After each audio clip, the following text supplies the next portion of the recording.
Hi friends, welcome back to our channel. ఎలా ఉన్నారు friends? అందరూ బాగున్నారండి? నేనైతే బాగున్నాను ఫ్రెండ్స్. మీరు కూడా బాగుండాలని అయితే కోరుకుంటున్నాను. ఇక్కడ గోరుచిక్కుడుకాయ కర్రీ అనేది ప్రిపేర్ చేస్తున్నానండి. చక్కగా ఒక ఆనియన్, ఒక టమాటా వేసుకొని చక్కగా మసాలా కారాలన్నీ తక్కువగా వేసుకొని పిల్లలకి మార్నింగ్ లంచ్ బాక్స్లోకి ఇలా ప్రిపేర్ చేసి పెడితే వాళ్ళకి చాలా బాగా నచ్చుతుందండి. ఇది రైస్లోకి కానీ చపాతీలోకి కానీ కర్రీ అనేది చాలా బాగుంటుందండి. ఈ కర్రీ అనేది నేను ఎలా ప్రిపేర్ చేస్తున్నాను అనేది లాస్ట్ వరకు స్కిప్ చేయకుండా అయితే వీడియో అయితే చూడండి ఫ్రెండ్స్. ఇక్కడైతే నేను చక్కగా ఒక హాఫ్ కిలో గోరుచిక్కుడుకాయ అనేది తీసుకున్నాను. వీటిని కొంచెం పెద్ద సైజులోనే కట్ చేసుకున్నానండి. మీరు కావాలంటే ఇంకా చిన్న సైజులో కట్ చేసుకోవచ్చు. ఇవి కట్ చేసుకున్న తర్వాత మనం ఒక 2-3 టైమ్స్ అయితే చక్కగా క్లీన్ చేసుకోవాలండి. వాటర్ తోటి చక్కగా కడిగేసుకోవాలి మనం. ఇక్కడ గోరుచిక్కుడుకాయ అనేది మనకి లేతగానే ఉంది కాబట్టి ఇక్కడ నేను కుక్కర్లో విజిల్ వేయించకుండా జస్ట్ మామూలుగా కొంచెం ఉప్పు వేసుకొని ఒక 2 గ్లాసులు వాటర్ వేసుకొని అయితే ఒక్క నిమిషం బాయిల్ చేసుకుంటున్నానండి. మీరైతే కుక్కర్లో ఒక విజిల్ వేయించుకుంటే సరిపోతుంది. ఇక్కడ నేనైతే వాటర్లో ఒక 1 మినిట్ అయితే బాయిల్ చేసుకుంటున్నాను. ఇక్కడ చేశారండి, నేను బాయిల్ చేసిన తర్వాత గోరుచిక్కుడుకాయ అనేది చాలా మెత్తగా చక్కగా అయ్యింది. మనం లేత చిక్కుడుకాయలు తీసుకున్నాం కాబట్టి ఇలా సరిపోతుందండి మనకి. ఈ కర్రీ కోసం అయితే నేను ఒక ముగ్గిన టమాటాలు, బాగా ముగ్గిపోయిన టమాటాలు 2 తీసుకోవాలండి. మనకి గ్రేవీ అనేది చాలా బాగా వస్తుంది. ఒక పెద్ద సైజు ఆనియను, కొంచెం అల్లం వెల్లుల్లి పేస్ట్, ఒక 3 పచ్చిమిర్చి అయితే తీసుకున్నానండి. దీనికోసం అయితే ఆయిల్ అయితే వేసాను. ఆయిల్ హీట్ అయిన తర్వాత మనం కట్ చేసుకున్న ఉల్లిపాయ ముక్కలు, ఒక స్పూన్ అల్లం వెల్లుల్లి పేస్టు, ఒక 3 పచ్చిమిర్చి ఇవి అనేది మనకి బాగా ఫ్రై అవ్వాలండి. ఉల్లిపాయ అనేది మనకి చాలా బాగా ఒక మంచి గోల్డ్ కలర్లో వచ్చేదాకా ఫ్రై చేసుకోవాలండి. అల్లం వెల్లుల్లి పేస్ట్ కూడా మనకి పచ్చివాసన పోయేదాకా కూడా ఫ్రై చేసుకోవాలి. మనం కదుపుకుంటూ ఉండాలండి, కింద మాడిపోకుండా అనేది. ఇక్కడ నేను మీడియం సైజులో పెట్టుకొని అయితే కుక్ చేస్తున్నాను. మనం ఈ కర్రీకి సరిపడా ఉప్పు, ఒక స్పూన్ పసుపు అయితే వేసుకున్నానండి. ఒకసారి అయితే మళ్ళీ కలుపుకొని మనం మూత పెట్టేసుకోవాలి. ఉల్లిపాయ అనేది మంచి రెడ్ కలర్లో రావాలండి. ఉల్లిపాయ అప్పుడే మనకి కర్రీ అనేది పర్ఫెక్ట్గా వస్తుంది. ఉల్లిపాయ బాగా మగ్గాలండి. ఇక్కడ చూసారండి, ఉల్లిపాయ అనేది చక్కగా మగ్గింది. ఇలా మగ్గితే సరిపోతుంది మనకి. ఉల్లిపాయ మగ్గిన తర్వాత మనం దీంట్లోనే కట్ చేసుకున్న ఒక 2 టమాటాలు, ఈ ముగ్గురు టమాటాలు ఎందుకు అంటే మనకి కర్రీకి గ్రేవీ అనేది వస్తుంది. తర్వాత టేస్ట్ కూడా చాలా బాగుంటుందండి చక్కగా.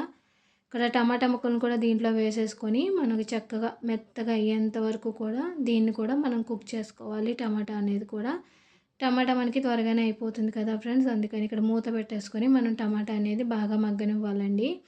ఆయిల్‌లో టమాటా అనేది చూసారండి చక్కగా మెత్తగా ఉడికిపోయింది. ఇలా ఉడికిపోతే సరిపోతుందండి. మనకి ఇక్కడ ఆనియన్స్, టమాటా కూడా చక్కగా కుక్ అయిపోయినాయండి. మనకి ఇలా ఫ్రై అయిన తర్వాత మనం దీంట్లో బాయిల్ చేసుకున్న ఈ గోరుచిక్కుడుకాయలను అయితే దీంట్లో వేసేసుకోవాలండి. మనం ఆల్రెడీ బాయిల్ చేసుకున్నాం కాబట్టి కొంచెం పచ్చివాసన పోయేదాకా ఈ ఆయిల్ అనేది మనం కొద్దిసేపు, అంటే ఒక 1 మినిట్ లేదా 2 మినిట్స్ అయితే కొద్దిసేపు సిమ్లీలో పెట్టుకొని ఫ్రై చేసుకోవాలండి. ఎందుకంటే కింద మాడిపోతుంది కాబట్టి ఇక్కడ నేను సిమ్లీలో పెట్టుకొని ఇక్కడ గోరుచిక్కుడుకాయని ఆయిల్‌లో అయితే ఫ్రై చేస్తున్నానండి. కొంచెం పచ్చివాసన పోయేదాకా మనం మూత పెట్టేసుకొని మధ్య మధ్యలో కలుపుకుంటూ ఉండాలండి మనం చక్కగా. ఇక్కడ మనం చూసారండి, గోరుచిక్కుడుకాయ అనేది చక్కగా ఆయిల్‌లో ఫ్రై అయింది. ఇలా ఫ్రై అయింది కాబట్టి మనకి సరిపోతుంది కొంచెం పచ్చివాసన పోయేదాకా. తర్వాత దీంట్లో మనం ఒక స్పూను కారం, ఒక హాఫ్ స్పూన్ ధనియా పొడి, ఒక హాఫ్ స్పూన్ జీలకర్ర పొడి అయితే వేస్తుందండి. అంటే కారం మీరు తినేదాన్ని బట్టి ఇంకో స్పూన్ కూడా ఎక్స్ట్రా వేసుకోవచ్చు. నేనైతే పిల్లలకి లంచ్ బాక్స్‌లోకి తినేటట్టు అయితే ప్రిపేర్ చేశానండి. ఇక్కడ ఒక స్పూన్ కారం అయితే సరిపోతుంది మనకి. ఎక్కువగా అయితే మళ్ళీ వాళ్ళు తినరు కాబట్టి. మనం కారం అన్నీ వేసాం కదండీ! ఈ చిక్కుడుకాయలకి అనేది చక్కగా కలిసేంత వరకు మనం కలుపుకోవాలండి. ఎందుకంటే గోరుచిక్కుడుకాయలకి కారం అంతా కూడా కలవాలి కాబట్టి. తర్వాత దీంట్లో మనం ఒక హాఫ్ గ్లాస్ వాటర్ అయితే సరిపోతుందండి. ఎందుకంటే ఆల్రెడీ మనం ఈ గోరుచిక్కుడుకాయలని మనం బాయిల్ చేసాం కాబట్టి చాలా త్వరగా అయిపోతుందండి. ఇక్కడ నేను సిమ్లీలో పెట్టుకొని కర్రీ అనేది చేశాను. లాస్ట్‌లో మనకి ఒక హాఫ్ గ్లాస్ వాటర్ వేసిన తర్వాత మనం సిమ్లీలో పెట్టుకుంటే కర్రీ చాలా త్వరగానే అయిపోతుందండి. మనం వాటర్ తక్కువ వేసాం కాబట్టి. ఫైనలీ కర్రీ అనేది అయిపోయిందండి. చూసారండి, చక్కగా గ్రేవీ తోటి పిల్లలు తినేటట్టు మసాలా, కారం అన్నీ తక్కువగా వేసుకొని ఇలా ప్రిపేర్ చేస్తే పిల్లలకి చాలా బాగా నచ్చుతుందండి. మంచి హెల్తీ రెసిపీ కూడా ఫ్రెండ్స్.